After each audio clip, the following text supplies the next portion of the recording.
Hola a todos, bienvenidos a un repaso más del texto bíblico de la lección de escuela sabática que esta semana ha complementado lo que considero yo la tríada del cristianismo perfecto. Hemos hablado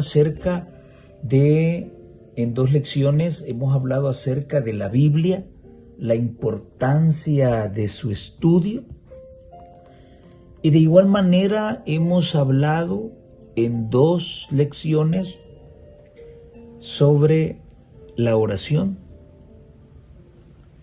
Y esta semana nos ha tocado hablar acerca de la fe. Hablo de la tríada del cristianismo perfecto porque esta es la base que sostiene la vida cristiana. El estudio de la palabra de Dios, la oración y la fe. Vamos a tener una palabra de oración para dar inicio al estudio, al repaso, más bien dicho, de esta semana. Nuestro Dios y Padre que está en los cielos, gracias Señor nuevamente por permitirnos llegar hasta este momento. Estamos aquí únicamente porque usted lo ha permitido. Y es el testimonio claro y viviente de que usted ha estado pendiente de nuestras vidas. Una vez más pedimos su bendición al iniciar este repaso. Una vez más suplicamos que su Espíritu sea quien traiga a nosotros palabras de vida. Que sea Él el intérprete de su palabra. Que sentimientos ni pensamientos humanos puedan interferir en el mensaje que usted tiene para nosotros.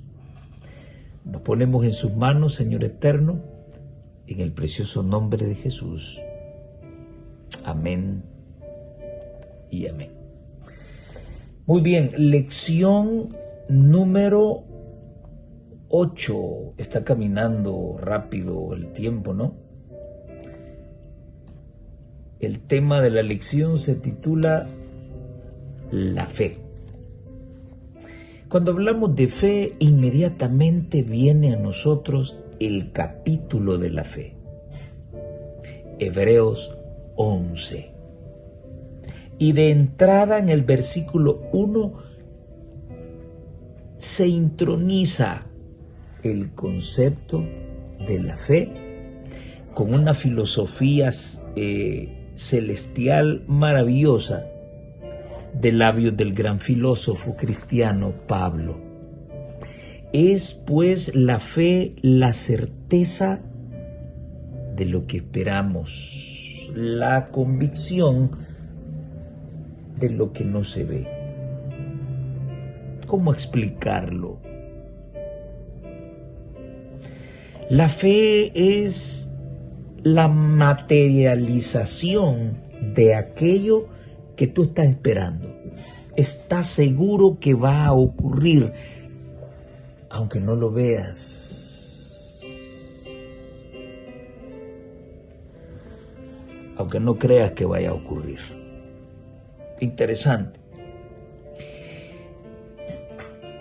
Luego hablaremos un poco del capítulo 11, no sus detalles, sino las cuestiones más generalizadas. Ustedes pues tuvieron que haberlo leído en casa, pero yo voy a tocar los aspectos más generales de Hebreos 11. Antes de entrar de lleno a la lección, ¿por qué es importante estudiar la fe? Yo puedo encontrar 2 motivos grandes, pero antes de dártelo quizá voy a definir en una manera no tan filosófica como magistralmente lo hizo Pablo en el versículo 1 de Hebreos 11, yo voy a definirte la fe en términos sencillos. Fe es creer. Fe es tener confianza. Ahora, no puedes confiar en alguien a quien no puedes confiar en alguien que no conoces. No puedes creer en alguien que no conoces. Por eso es que para mí el fundamento de la fe es el conocimiento. El concepto de fe es bíblico y nosotros lo aplicamos en situaciones de la vida diaria, de la vida real. Entonces, no puede haber fe en Dios si yo no tengo conocimiento de Dios. ¿Cómo voy a confiar en Dios si no lo conozco? Y esta fue la hecatombe de Israel. Israel fue esclavo, Israel fue destruido porque le faltó conocimiento, dice la palabra. ¿Cuál conocimiento?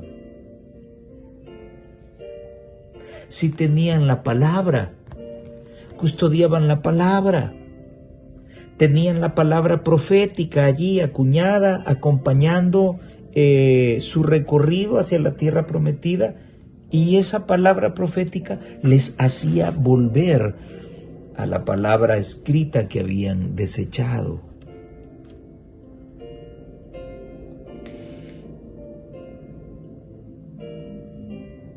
Si no tienes una relación con Dios, jamás vas a creer en Él. Jamás vas a confiar en Él. Jamás vas a tener fe en Él. Porque la fe se fundamenta en el conocimiento de Dios. Yo quiero refrescar tu mente con las palabras de Colosenses capítulo 1, versículos 9 y 10. Por lo cual también nosotros, desde el día que lo oímos, no cesamos de orar por vosotros y de pedir que seáis llenos del conocimiento de su voluntad en toda sabiduría e inteligencia espiritual. ¿Y para qué es necesario tener el conocimiento de la voluntad de Dios en toda sabiduría e inteligencia intelectual? Versículo 10. Para que andéis como es digno del Señor, agradándole en todo. O en algunas cosas, ¿cómo dice tu versión? La mía dice, agradándole en todo. ¿A quién? Al Señor. Llevando fruto en toda buena obra y creciendo en el conocimiento de Dios. Yo no puedo crecer en el conocimiento de Dios, número uno, si no le agrado a Dios. Si no hago cosas que le agradan a Dios. Número 2, mi conocimiento de Dios no va a crecer si yo no llevo fruto. Y entonces una vez más corrigiendo a don Rubén Bullón, que dice que en esta vida no vamos a apartarnos nunca del pecado y que la Biblia nunca nos invita a separarnos del pecado, y quien en su vida cristiana todo el tiempo está intentando llevar una vida sin pecado, va a ser una vida frustrante, va a ser una vida triste.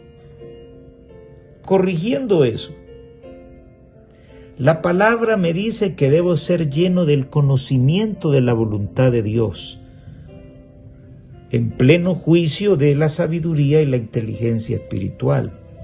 ¿Por qué necesito conocer su voluntad? Para andar como es digno del Señor. Muy bien, Y tener un pie en la iglesia y otro en el mundo, ¿eso es andar conforme al Señor? Vivir en pecado y utilizar las cosas sagradas como un talismán cuando tengo necesidad, cuando estoy en peligro, ¿eso es andar como es digno del Señor? ¿Eso significa agradar en todo al Señor? En otras palabras, queridos,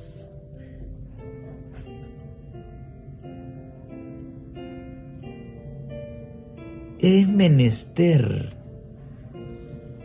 es lógico que yo esté tomado del pecado y al mismo tiempo agradando a Dios. ¿Es posible? Ya que no vamos a poder soltarnos del pecado nunca.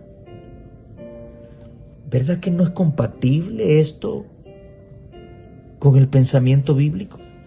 ¿Acaso lo que acabo de leer en Colosenses 1, 9 y 10 no es una invitación a abandonar el pecado, la corrupción, a mantener sujeta mi naturaleza caída, mi inclinación a pecar, mantenerla a raya y comenzar a agradar a Dios? ¿No se refiere a esto? Entonces, si yo quiero crecer en el conocimiento de Dios, entonces debo agradar al Señor y llevar fruto. Entonces voy a poder crecer en el conocimiento del Señor y, como resultado, voy a tener fe. 3 preguntas claves. Encontré 2 en la lección. Yo he agregado una. ¿Tú tienes fe en Dios? ¿Tienes fe realmente? ¿Tienes fe en Dios plenamente? Segunda pregunta, ¿cómo está tu fe en relación a Dios en este preciso momento? Y número 3, ¿ha tambaleado tu fe en Dios alguna vez o en este momento? Esta semana la autora nos planteó que estudiaríamos qué debemos hacer con la duda y la incredulidad. En segundo lugar, ¿qué significa tener una fe sólida? Y en tercer lugar, ¿qué significa poseer la fe de Jesús? Muy bien.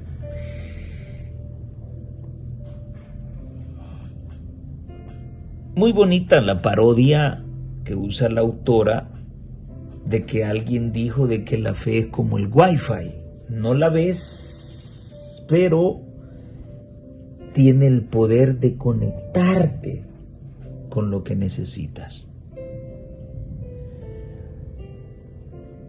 La fe es igual. No la veo, pero tiene el poder de conectarme con la fuente del conocimiento. Ahora, tú sabes que el Wi-Fi es una señal. Y como decía la autora, todos quieren una señal. Y nuestra generación quiere una señal. Yo te pregunto, ¿quieres tú una señal? Estamos hablando de la fe. Y al hablar de la fe estamos hablando de nuestra confianza en Dios, de mi confianza en Dios, si yo creo en Dios o no creo realmente. Por lo tanto, yo quiero una señal también. ¿Para qué quiero la señal? ¿Para creer más en Dios o para dudar más de Dios? ¿Acaso Dios no ha hecho cosas suficientemente convincentes para que creamos en Él? la señal que buscas, ¿quieres que te la envíen como tú la has pedido? ¿O quieres que te la envíen como Dios quiere? Yo siempre he dicho de que no todas las historias tienen un final feliz. Cuando hablamos acerca de la oración, yo te ponía el caso en esa lección de Ananías, Misael y Azarías, los amigos de Daniel, que fueron lanzados al horno de fuego. Y me imagino que cuando los llevaban hacia allá, te decían en aquella oportunidad, iban amarrados, y me imagino que cada uno iba orando, pidiéndole a Dios, no reclamando promesas, suplicando que el cumplimiento de las promesas de Dios en sus vidas, que el Señor les protegiera y les librara. Llegaron a la puerta del horno, fueron lanzados, y me imagino que ellos seguían suplicando y se dio el milagro. Cristo apareció. Pero también yo te mencionaba en esa ocasión el caso de Juan Bautista. Juan Bautista de seguro también estaba orando y quizás recordando ese pasaje del capítulo 3 de Daniel, librados del horno de fuego. Me imagino que Juan Bautista oraba por tener la misma suerte de sus amigos, pero no ocurrió así. Le cortaron la cabeza. No todas las historias terminan con felicidad. ¿Por qué te menciono esto? Cuando hablamos de señales, se me viene a la cabeza Gedeón. Cuando Dios lo llama, Gedeón, ¿te recuerdas la situación vinculada con la bellota, verdad? Mira, Señor, si yo realmente soy el elegido, pues mira, ahí hay una bellota, ¿verdad?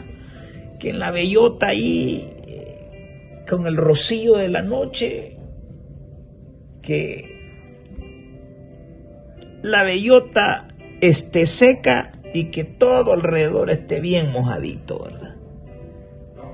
Y así ocurrió. Pero Gedeón no creía. Y Señor, mira, realmente si tú me has elegido a mí, vamos a hacer el proceso inverso. Que todo alrededor de la bellota esté seco y que solo la bellota esté húmeda. Y volvió a ocurrir. Dos señales que pidió Gedeón. Y Dios le respondió.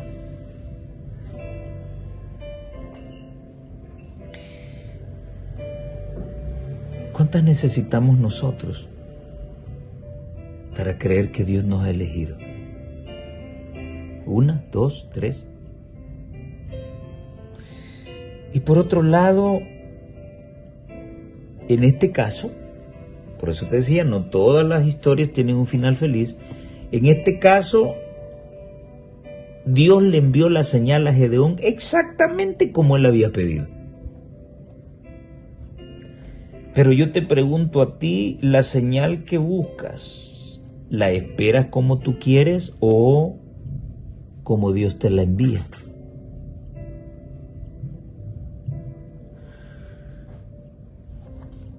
En ocasiones, cuando te embarga la tristeza, cuando te embarga la frustración, cuando las cosas no salen bien, no sé si te ha pasado, te acercas a Dios y le preguntas, Señor, ¿qué pasó? Y ahí es donde cuando decimos, Señor, dame una señal. Y es ahí cuando yo le digo al Señor, Señor, yo no soy Gedeón. Yo no soy Gedeón para estarte pidiendo explicaciones, señales.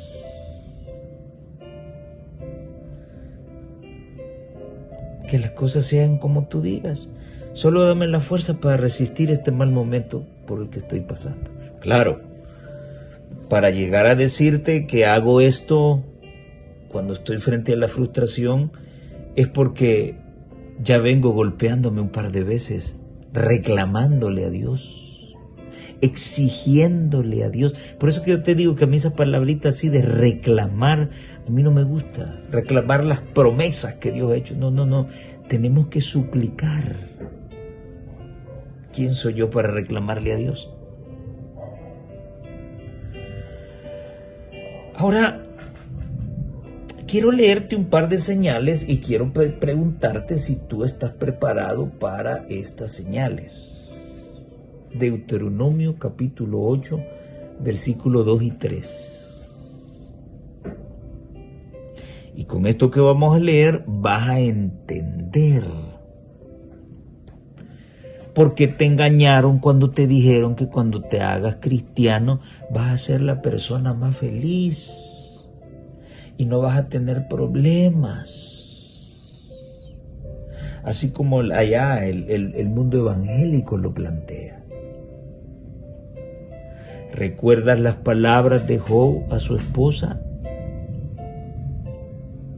Cuando le dijo, maldice a Dios y muérete. Y él le dice, a ver mujer, ¿acaso solo cosas buenas podemos esperar de Dios?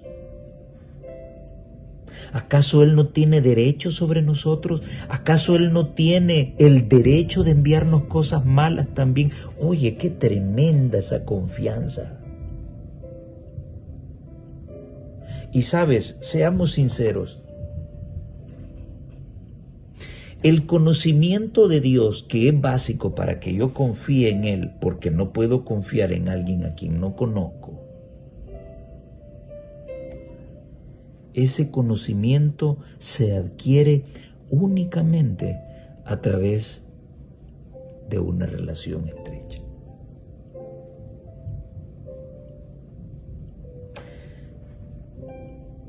¿Cómo sabes tú que la esposa que tienes hoy no va a traicionarte? ¿Cómo sabes tú que la mujer que tienes hoy es diferente a las demás? Eso solo es posible conocerlo a través de una relación. Si no hay relación íntima, no hay conocimiento, y si no hay conocimiento, no hay confianza, no se puede creer.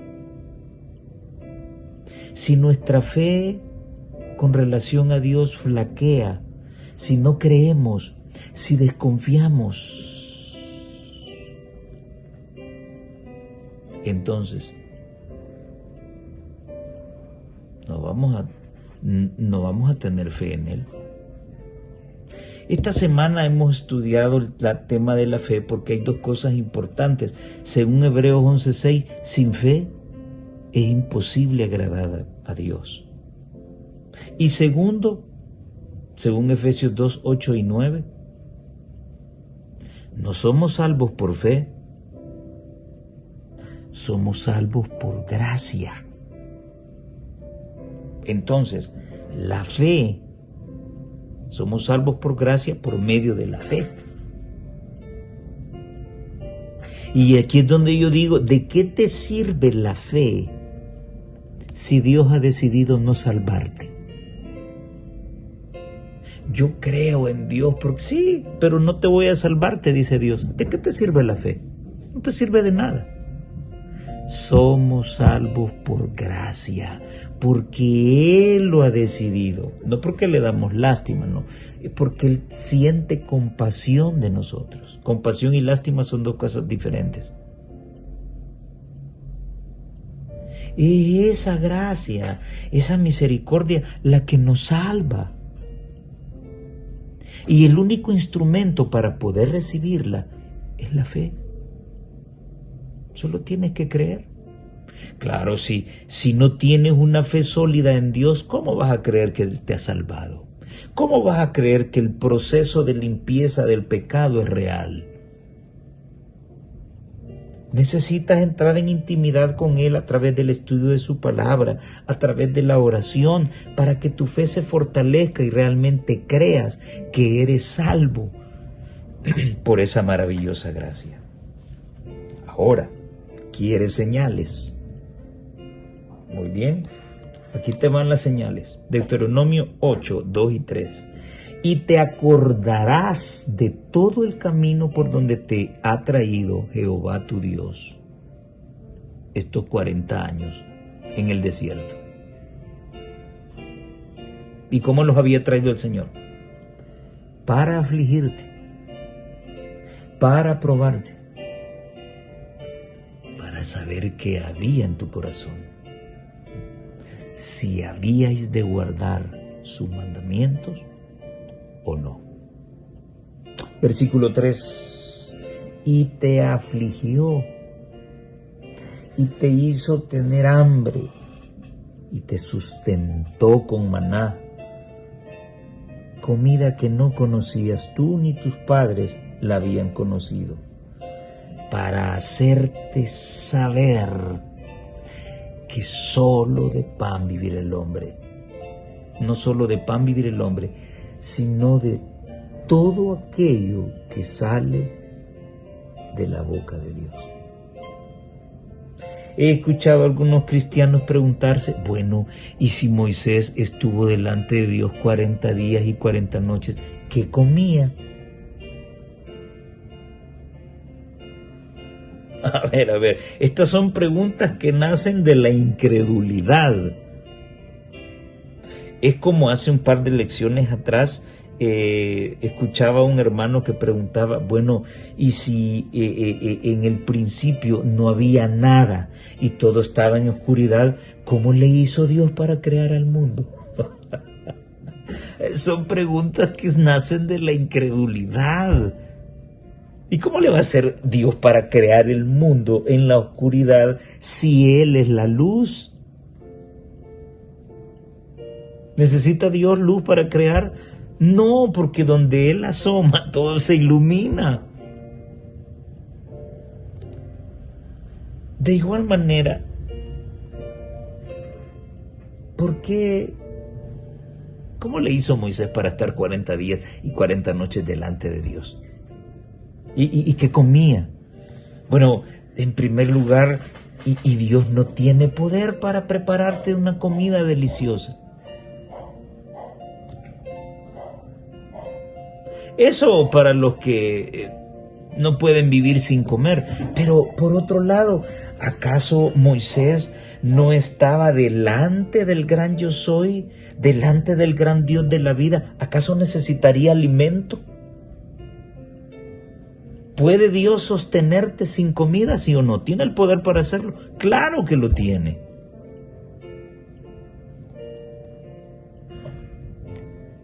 Es fácil juzgar al pueblo de Israel, pero nosotros estamos pasando por la misma situación y estamos actuando de la misma manera.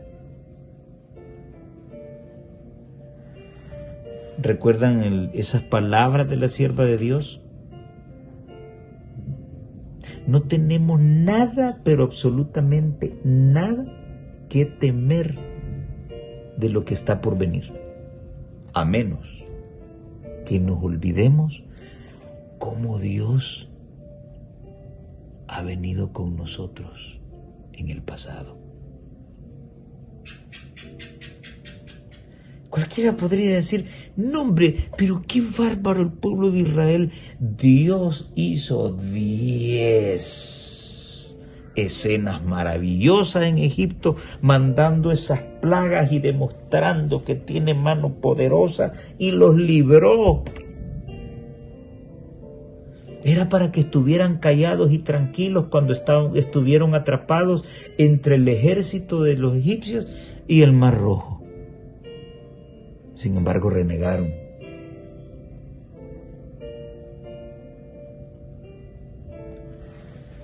Dios abrió el Mar Rojo delante de ellos. ¿Acaso no eran dos situaciones enormes, apoteósicas, para recordarlas todo el tiempo? y tener una fe totalmente sólida delante de Dios. 10 plagas y la apertura del Mar Rojo. Pero ¿qué pasó cuando ya no había comida? ¿Qué pasó cuando se terminó el agua? Y sabes una cosa, cuando estás abatido, cuando estás afligido, cuando las cosas no están bien o cuando tienes miedo, si dejas que eso te domine, el pensamiento se te nubla.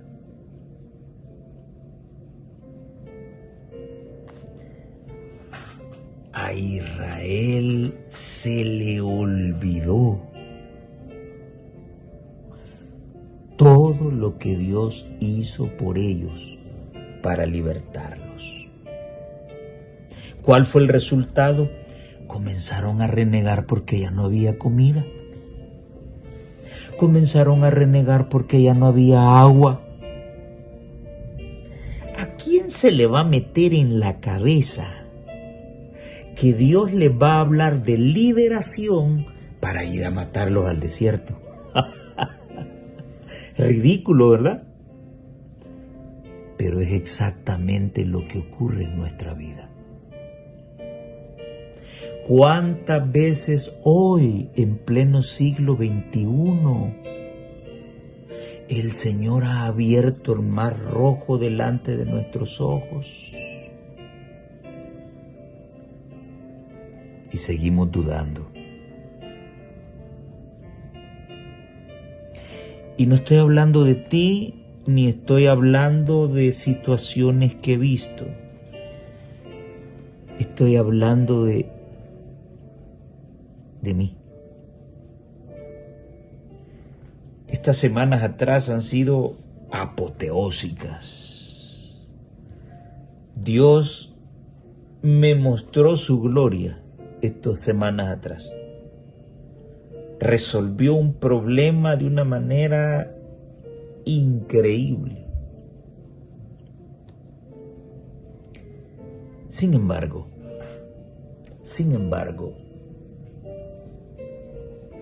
ayer fui afligido. Ayer se me olvidó por todo el camino por donde Dios me trajo. ¿Y sabes cuál es la desgracia de esta situación? Que Dios hace grandes cosas en nuestra vida para impresionarnos, para demostrarnos que Él nos ama, que es nuestro Dios, que está pendiente de nosotros, que Él está en toda la disposición de protegernos, mostrándonos cosas grandes y cosas tan chiquititas. Nos hacen olvidar esas cosas grandes que Dios ha hecho para convencernos. Pero no quiero hablar de Israel, porque no, Israel, no. Quiero que hablemos de nosotros y te estoy hablando de mí. Dios abrió el Mar Rojo delante de mis ojos. Increíble.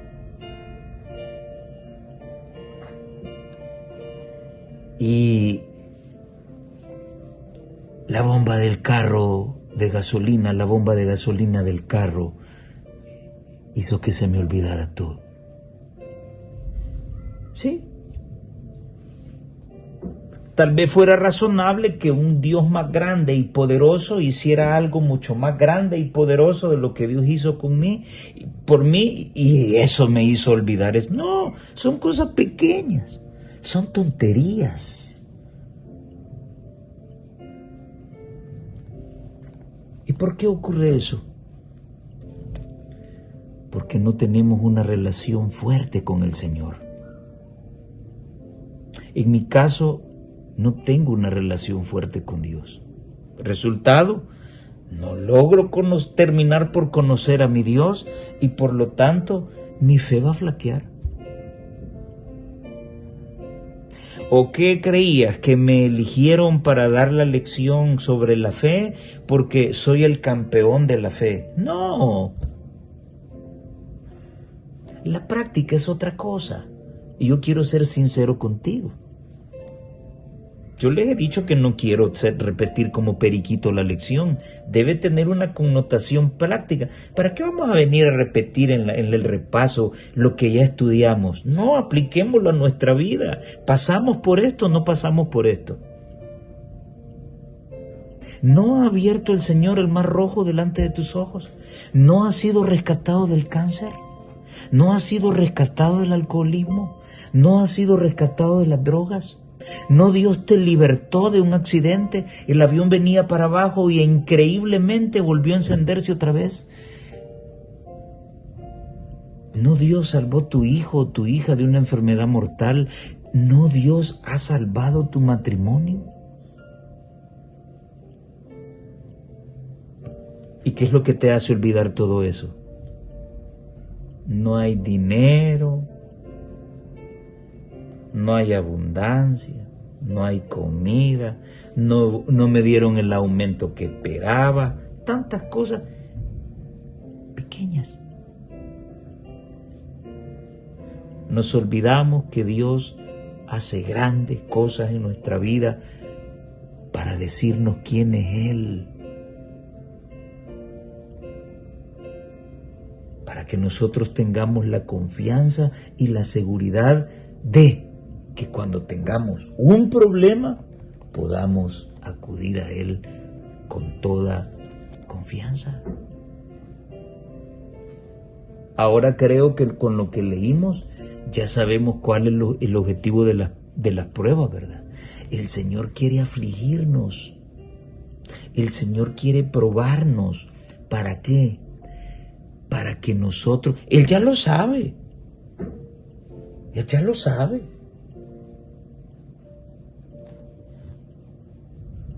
Él ya sabe lo que hay en mi corazón. El que no lo sabe soy yo. Y la única manera de saberlo es que Él me aflija y me pruebe. Ay, qué palabrotas son las que salen de la boca. Ay, qué pensamientos son los que salen de la boca. Cuánta frustración aparece. Los problemas y las dificultades y las pruebas que Dios pone en nuestra vida drenan el pus de nuestro corazón y solo así podemos darnos cuenta qué podridos estábamos por dentro. Entonces, por eso la sierva de Dios escribió, no tenemos nada que temer del futuro, ni del presente, ni del futuro, a menos que olvidemos cómo Dios nos ha conducido en el pasado. A pesar de que esto se oye fuerte, que Dios me aflija, que Dios permita que tenga hambre, que Dios me pruebe, pero hay algo que debe darme confianza. Es Él el que me ha traído por ese camino. Cuando duela, cuando te sientas ahogado, acuérdate que Dios es el que te lleva de la manita. Pero cuando tú estás en pecado y a escondidas, estás teniendo sexo ilícito con una mujer y todo te va bien, te desahogas, te sientes chévere y dices, wow, qué bien me siento, y todo va bien en el trabajo y todo está fantástico y te dieron el aumento que esperabas y al salir del trabajo, en lugar de irte para tu casa a disfrutar a tu familia, te vas a revolcar con la otra vez. Entonces tú te sientes y dices, wow, qué maravilloso, ¿eh? Sí, pero quien te lleva de la mano no es Dios, es el diablo.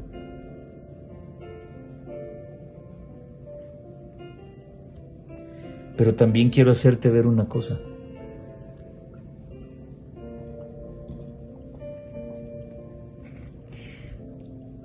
Y esta no es la posición oficial de la iglesia. Esto es algo que siempre he pensado. ¿Cuántas veces dice la Biblia que Dios probó a Enoc? ¿Cuántas veces dice en la Biblia que Dios probó a Job o a Elías? En algunos casos bastará una vez y se acabó. Pero ¿cuántas veces me ha probado Dios a mí? Creo que soy el campeón de las pruebas. ¿Pero por qué? Por necio. Por tener un corazón rudo de diamante. No termino de confiar en Dios porque hay otros distractores que llaman más mi atención. ¿Cuántas veces opina Dios que cayó David? El único pecado que le imputa es el pecado que cometió con la mujer de Urías. Para Dios ese fue el único error de David. David se arrepintió y Dios no lo molestó más. En otras palabras, mis hermanos, si nosotros logramos entender quién es Dios, si nosotros confiamos de una manera infinita en Dios y bueno, se me arruinó y ayer me llené de frustración, pero al final le dije, Señor, yo no quiero pedirle nada.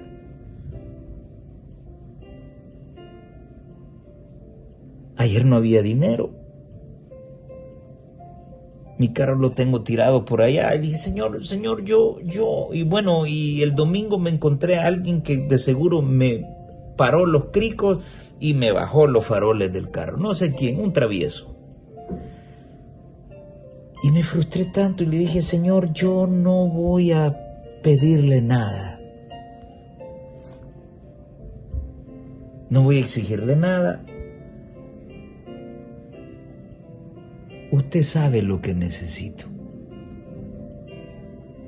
Usted tiene el control de todo. Ay, si le quieren dar fuego al carro, que le den fuego. Pero quiero entender que habrá sido su voluntad por algo que yo necesito mejorar en mi vida. Así que no le voy a pedir nada, que se haga su voluntad. Me quebré al final. Me quebré. Entonces, ¿habrá sido suficiente eso? ¿Será que en la próxima prueba voy a confiar plenamente en Él como Él quiere? ¿O voy a necesitar otra prueba? Entonces, el problema es que no somos entendidos con el Señor. Y eso nos hace mucho daño. ¿Cuál es nuestra actitud frente a las señales que pedimos? Discutimos con Cristo y le reclamamos y después probamos al Señor, así como lo hicieron los escribas y fariseos. ¿Qué es lo que necesitaban los escribas y fariseos? La sierva de Dios dice, estas señales no eran lo que los judíos necesitaban.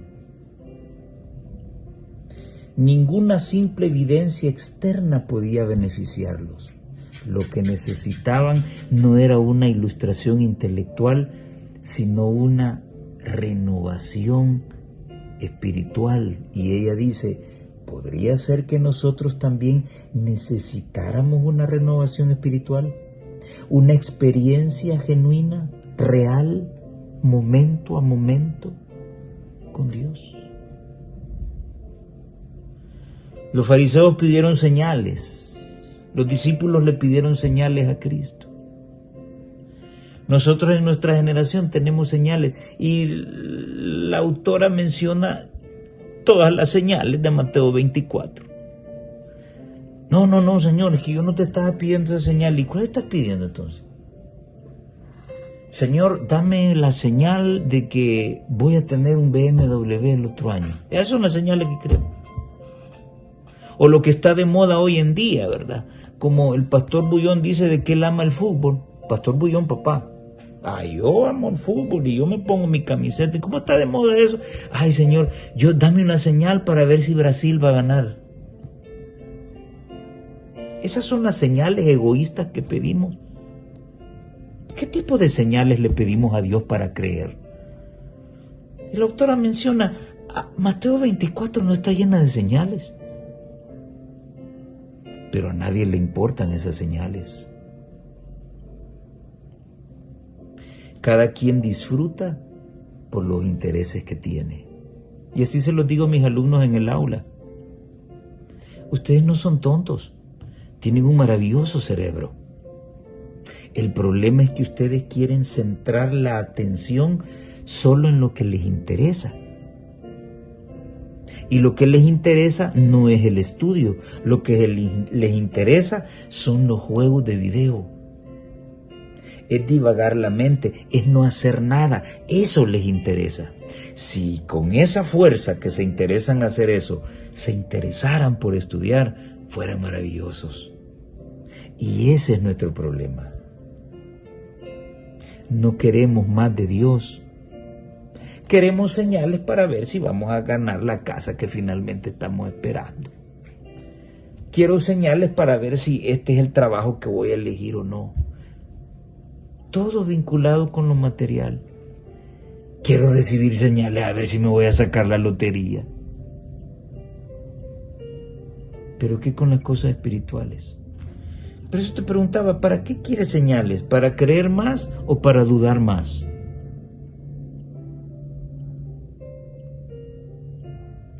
¿Qué significa Jesús para ti?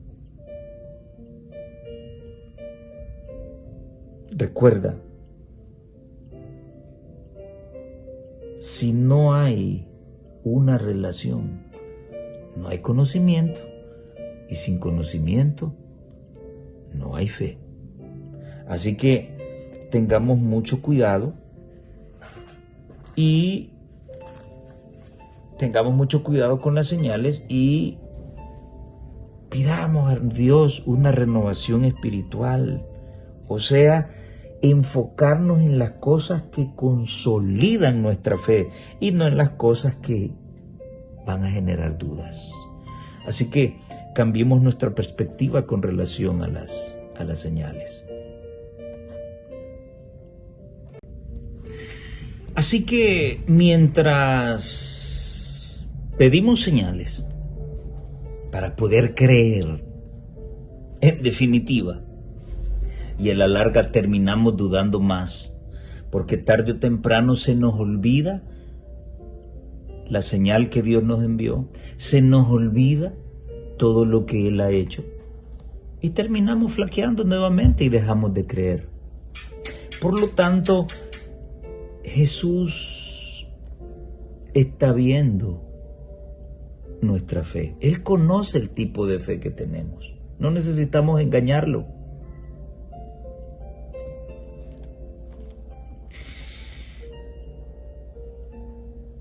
En Mateo 15, del 21 al 28, lo leíste en la semana, te topaste con la historia de la mujer cananea.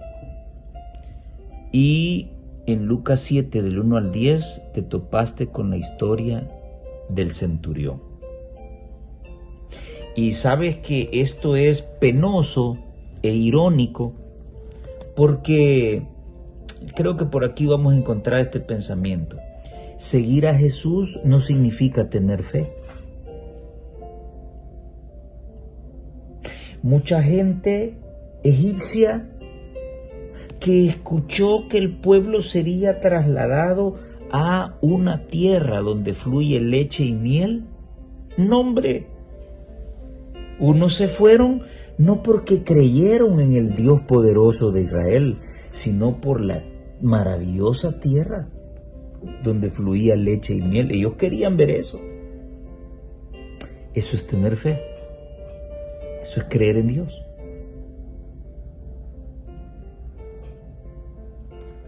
¿Por qué eres adventista del séptimo día?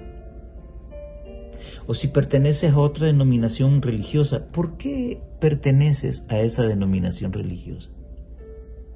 ¿Por qué, entre comillas, en cursiva, en negrita y subrayado, has elegido apartarte del mundo para hacerte cristiano? ¿Cuál es tu interés?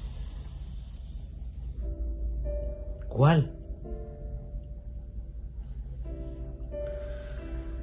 En la Biblia hay una enorme cantidad de ejemplos que se mencionan donde gente incrédula manifestó tener mucho más fe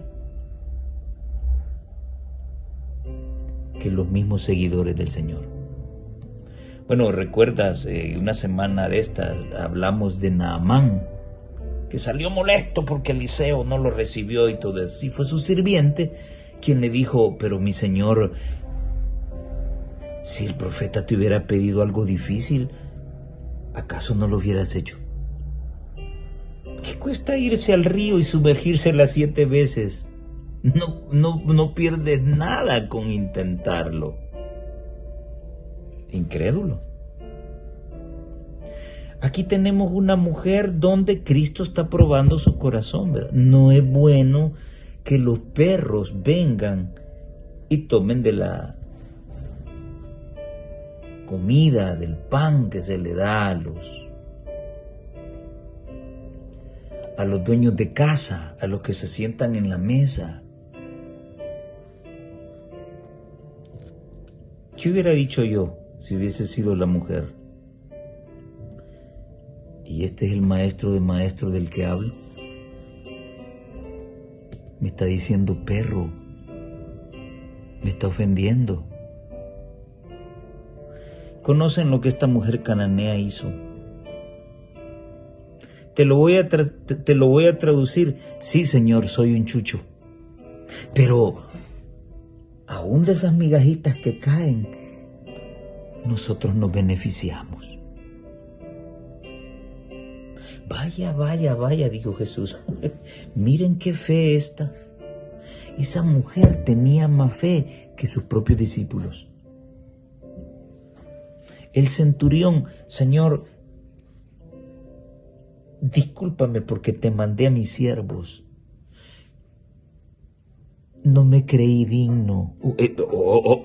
Estoy hablando, bueno, yo no. La Biblia habla de un centurión.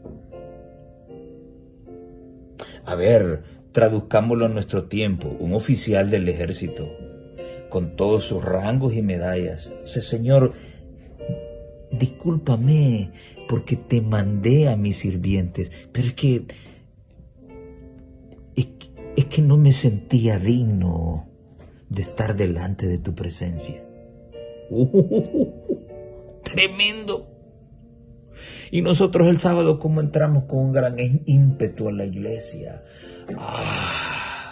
Allá viene Jaime Canales. ¡Guau! ¿Así somos o no somos así? Así somos. Mira la corbata que lleva. ¡Oh, wow! Como que vamos entrando a una pasarela. Yo no soy oficial del ejército. Y este hombre tenía vergüenza de presentarse delante de Jesús.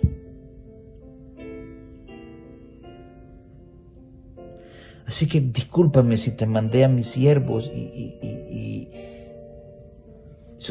solo quiero que cures a mi criado. Pero no te preocupes en entrar a mi casa, porque tampoco mi casa es digna de recibirte. Solo da la orden y mi siervo sanará. Porque yo tengo gente bajo mi mando y a este le digo ve y a aquel le digo vení y va y solo di la palabra y él va a sanar. No te contamines con mi casa. Solo da la orden y él va a sanar. ¡Qué tremenda fe! Incrédulos teniendo fe en Jesús. Y se me viene a la mente también aquella historia de la mujer que tenía el flujo de sangre. Cuando dijo, aunque sea el borde de su manto, voy a tocar y voy a ser sana. Y Jesús dice, momento, dijo, ¿quién me ha tocado? Y los discípulos, pensando que su maestro desvariaba por el cansancio, le preguntaron: pero Señor, ¿cómo preguntas quién te ha tocado? Si aquí todo el mundo te va apretando. No, dijo Jesús, virtud salió de mí. Alguien tomó de mi poder. Y aquella mujer apenada contestó: yo fui, Señor. O sea, ustedes conocen el final de la historia. Te hablo a ti hoy, hermano adventista del séptimo día. Discúlpenme si hay un hermano evangélico que me está escuchando hoy. No quiero dirigirme a los adventistas. Esto que voy a decir no es para ustedes. Es para los adventistas del séptimo día. ¿Será acaso que estas personas que no conocen la verdad del sábado, estas personas que no conocen la verdad de los 10 mandamientos, guarden el domingo de mejor manera que como nosotros guardamos el sábado? Recuerden que ellos solo cumplen 9. ¿Será que esos 9 ellos los cumplen a perfección mejor que nosotros? Tú que te dices ser instructor, doctor, dices que no robas, pero robas. Adventistas del séptimo día, mira las piernas de esa muchacha, qué chula, mira. Y hay hermanos evangélicos que no son así.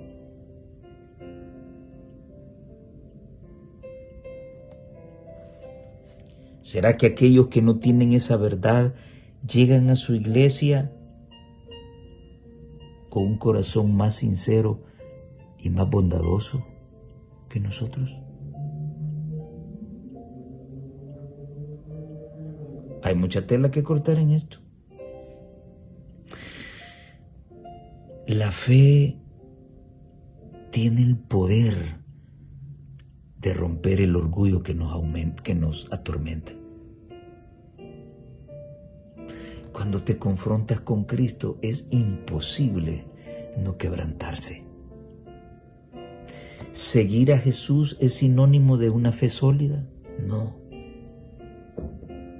¿Cuántos le seguían? ¿Cuántos le apretaban? Pero eran muertos en vida siguiendo a Jesús. La mujer cananea, el centurión, la mujer con el flujo de sangre son unos cuantos ejemplos de necesidades grandes en el corazón que permitieron romper su orgullo y acercarse a Jesús. Los adventistas del séptimo día somos en extremo orgullosos. Nos creemos lo que no somos y eso nos está haciendo pedazos. Confrontémonos a Jesús. ¿Qué es entonces lo que deberíamos hacer? ¿Recuerdan lo que dijo aquel hombre? E inmediatamente el padre del muchacho clamó y dijo: sí creo, pero ayuda a mi incredulidad. ¿Te ha sucedido que a veces quieres creer y no puedes? Sí, te sientes impotente. Un familiar está al borde de la muerte, un familiar a quien amas. Ya los médicos te dijeron que está desahuciado, que no pueden hacer nada por él.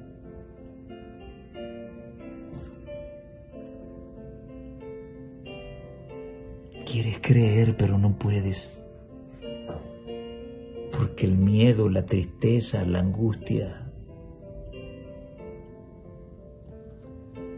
te borra de la cabeza todo lo que Dios ha hecho en tu vida. Quieres creer, pero no puedes.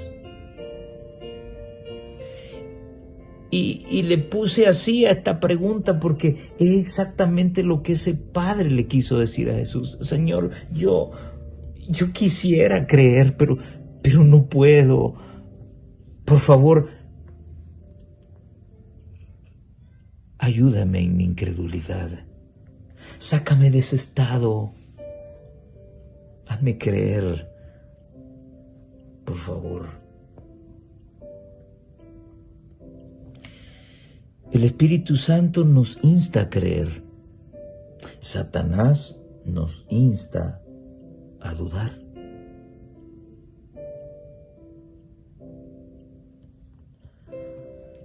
Mira lo que dice Elena de White con respecto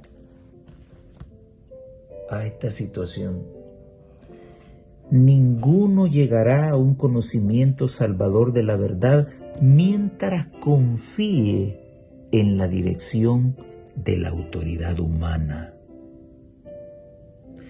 Como Natanael, necesitamos estudiar la palabra de Dios por nosotros mismos y pedir la iluminación del Espíritu Santo. Aquel que vio a Natanael debajo de la higuera nos verá en el lugar secreto de oración. Los ángeles del mundo de luz están cerca de aquellos que con humildad solicitan la dirección divina. Ahí está la palabrita clave, la humildad. Por eso te escribí aquí, la fe rompe el orgullo. Saca a flote mi necesidad, me quebranto, me quiebro, me rompo frente a Cristo. Y entonces estoy listo para ser bendecido. Maravilloso esto. Una cosa muy importante que debemos entender es que la fe no es un sentimiento.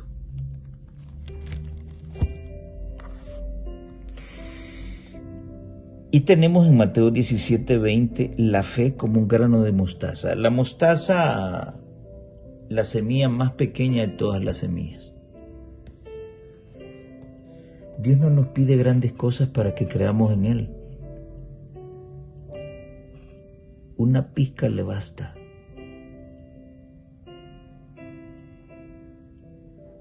Dios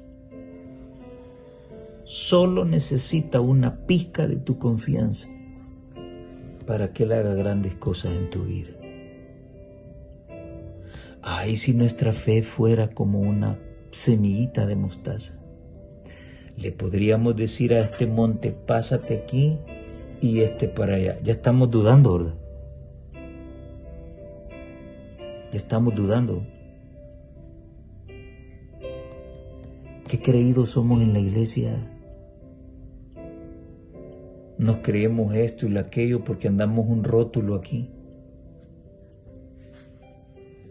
Porque predicamos bonito. O porque tenemos gran conocimiento. Pero ¿qué puedes hacer frente a un ataúd? Con ese ímpetu y ese pecho inflado vas a acercarte y vas a decirle a la gente, abran el féretro, voy a resucitarlo. ¿Tenemos valor de hacerlo? ¿Por qué no si Jesús dijo que haríamos cosas mayores que las que Él hizo? Porque Él nos ha autorizado, no porque haya poder en nosotros.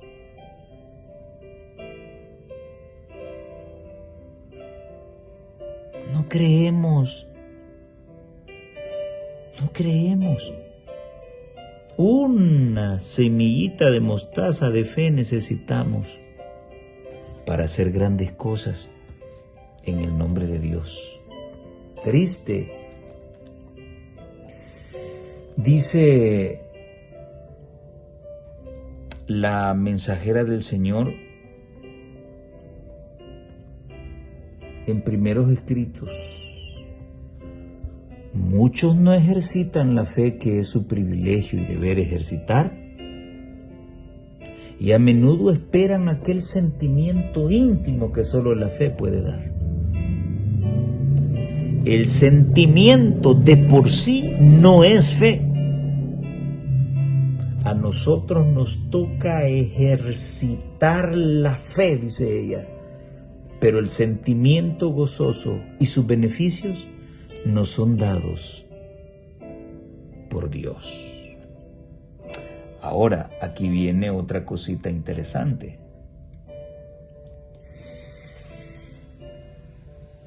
La fe no es un sentimiento y hay que ejercitarla.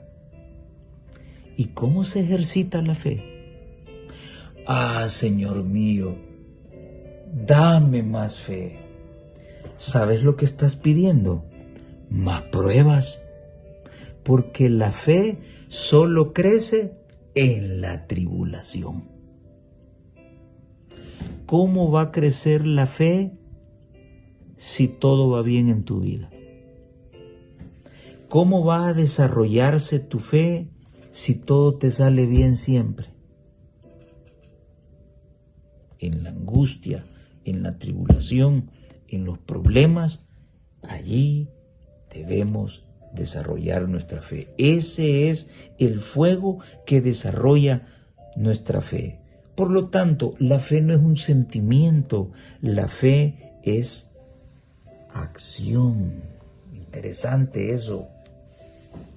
Asa, dice la sierva de Dios, uno de los reyes de Israel, recibió el mensaje del profeta del Señor. ¿Y qué le dijo? Y aquí quiero dedicarle también esta cita a don Rubén Bullón, ¿verdad? Que dice que jamás vamos a dejar de pecar. Bonito esto, mire. Jehová estará con vosotros, le dijo el profeta a Asa, si vosotros estuvierais con él. Bueno, es que mi Dios me bendice porque soy adventista el séptimo día. Entonces todo el mundo fuera adventista el séptimo día.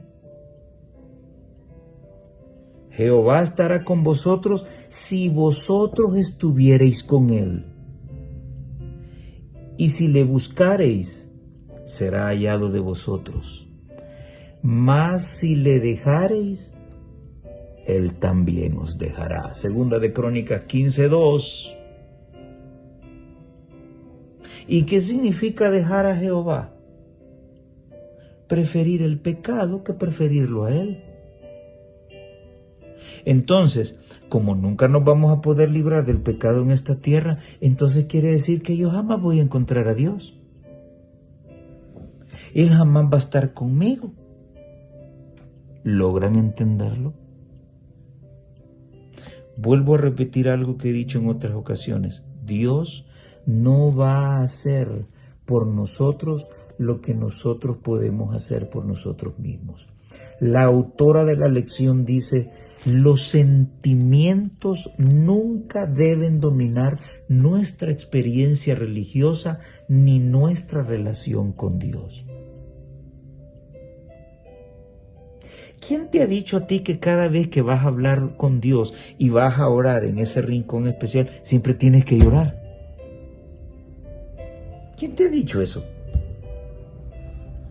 El único profeta llorón que conozco es Jeremías, perdón.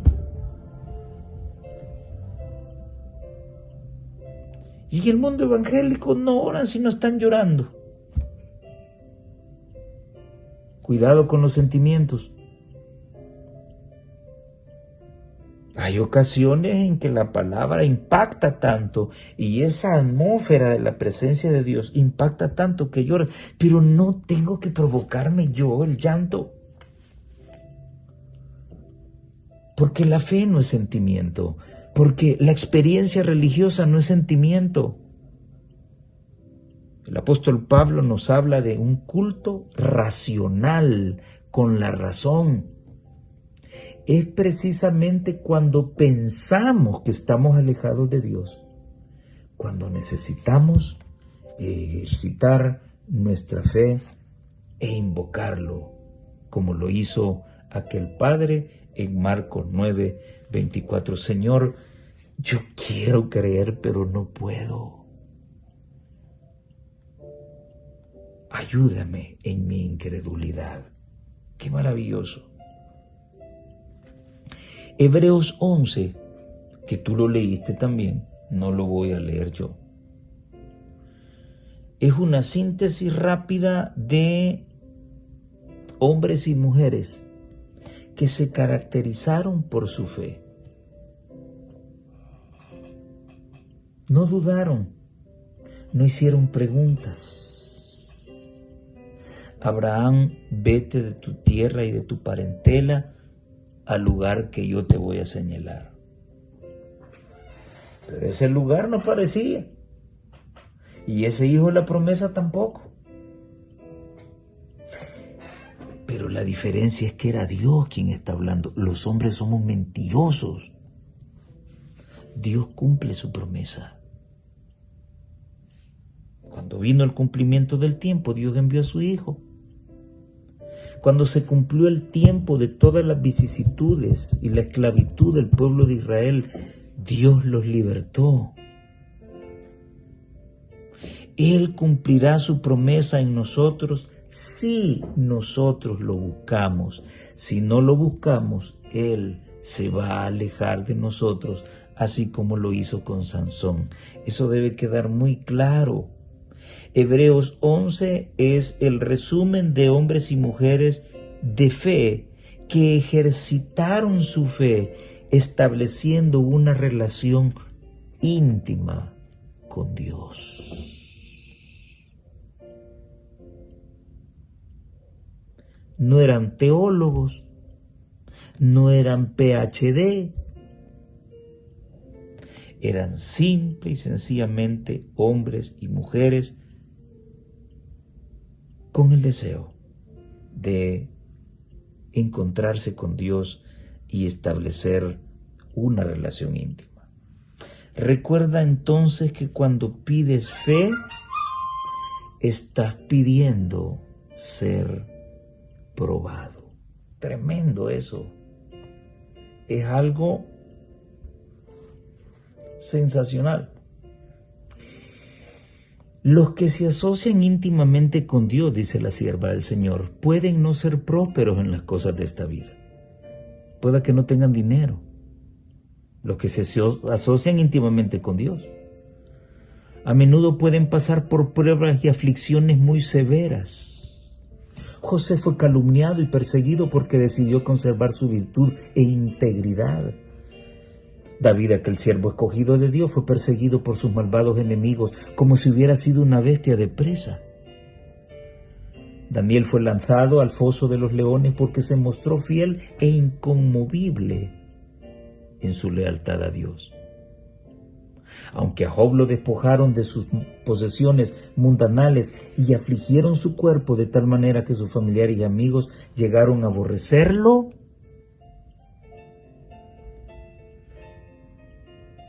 yo hubiera dejado de confiar en Dios y me hubiera perdido.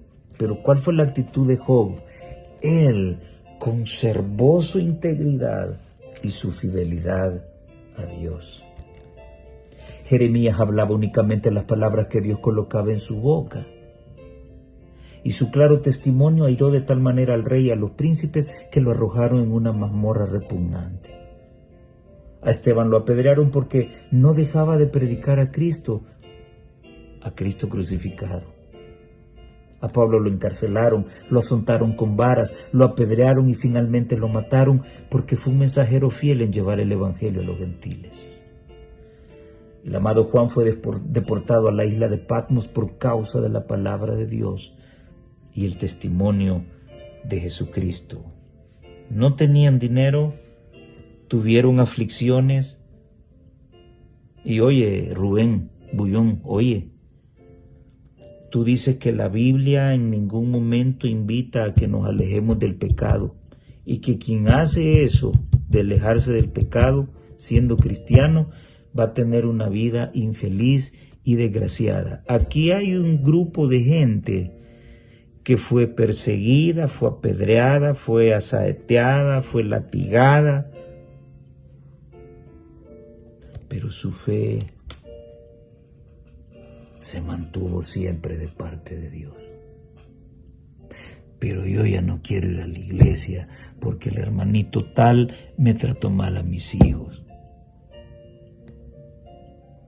Pero yo ya no quiero ir a la iglesia porque me quitaron el cargo que tenía, ya no me eligieron para este año y ni las gracias me dieron. Pero yo ya no quiero ir a la iglesia porque me sacaron una carta donde dicen que ya no puedo predicar.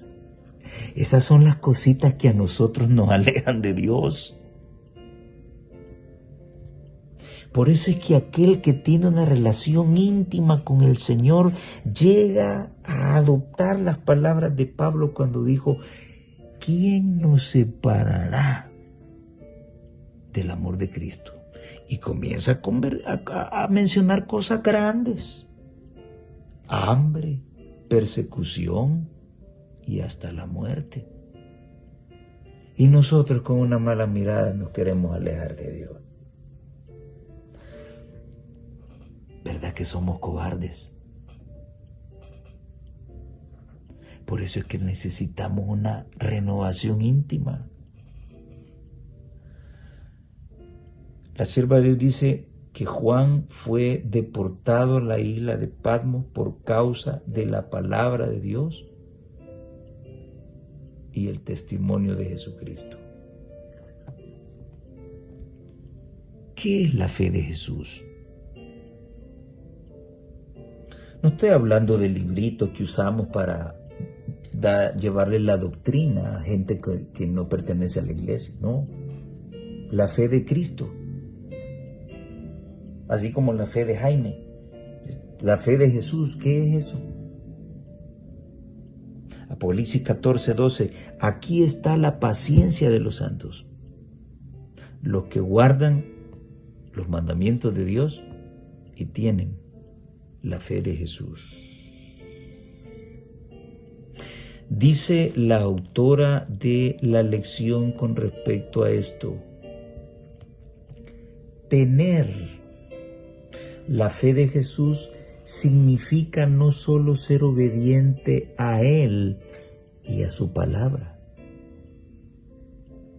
a semejanza de la fe que Él tenía en Dios, sino también tener una experiencia diaria, sino también tener una experiencia diaria y vital con Jesús. Es entender y actuar en consecuencia que solo si Jesús es el centro de nuestra vida diaria podemos tener una relación salvadora con Dios. Leer, obedecer, pero también tener una experiencia todos los días 24/7. Eso es tener la fe de Jesús. Él tenía una fe firme con su Padre, porque él tenía una relación íntima con su Padre, porque él estaba 24/7 con su Padre, porque él llevaba a los perdidos la luz de su Padre. Esa fe del gran maestro, no voy a decir la de Jesús para que no sigan pensando en el librito, esa fe del gran maestro Jesucristo es la que debemos poseer, es la que necesitamos para confiar en Dios y cumplir la misión.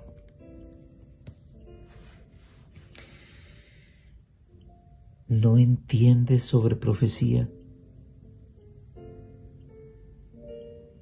¿No manejas las fechas, datos?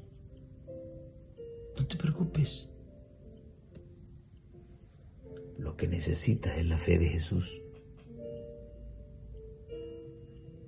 Una fe viva. Una fe que se funda en el amor, en la confianza de conocer a tu Padre, el Señor. Se dice en cierta ocasión que un hombre había reunido una cantidad de gente en las cataratas del Niágara. Él había amarrado una pita de extremo a extremo y le decía a la gente muy enérgicamente: ¿quién de ustedes cree que yo voy a subir con esta carretilla sobre la cuerda y voy a atravesar todas las cataratas del Niágara? Mucha gente se volvía a ver y se ponían a reír. Algunos decían: ¿estás loco? Y el hombre volvía a preguntar: ¿quién de ustedes está seguro? ¿Cree, confía de que yo voy a cruzar esa cuerda con esta carretilla? A lo lejos, un hombre levantó la mano. ¡Yo creo! Y entonces el hombre lo invitó, el hombre de la carretilla lo invitó a pasar al frente. Y al estar al frente le dice: ¿usted, amigo, cree que realmente yo voy a pasar con esta carretilla sobre la cuerda en todo lo largo de las cataratas? Sí, yo creo, estoy completamente seguro que usted lo va a hacer. Entonces, amigo mío, le dijo: quiero invitarlo a que se suba a la carretilla y cruce conmigo las cataratas del Niágara. No, así no se va, le dijo, y se fue. ¿Creía o no creía? ¿Tenía fe o no la tenía? Por eso creer no es un sentimiento. Tener fe significa aceptar la decisión de Dios para mí. Estoy pidiendo que un familiar se sane. Eso es lo que quiero. Y quiero fuertemente que ocurra. Eso es fe. Pero también fe es aceptar que mi familiar se muera y vaya al descanso. Eso es fe. Confiar en cualquiera de las dos decisiones que Dios tome. Que viva o que muera. Si lo acepto con tranquilidad, esa es la fe verdadera. Esa es la fe de Jesús. Que no se haga mi voluntad, que se haga la del Señor. Destácate no por tener una lengua larga. Destácate no por creerte algo. Destácate por tener la fe de Jesús, una fe poderosa que mueve montañas, una fe que se aferra de la gracia y con toda seguridad espera el día de Cristo para poder ser salvos. El Señor te bendiga y nos vemos en la próxima.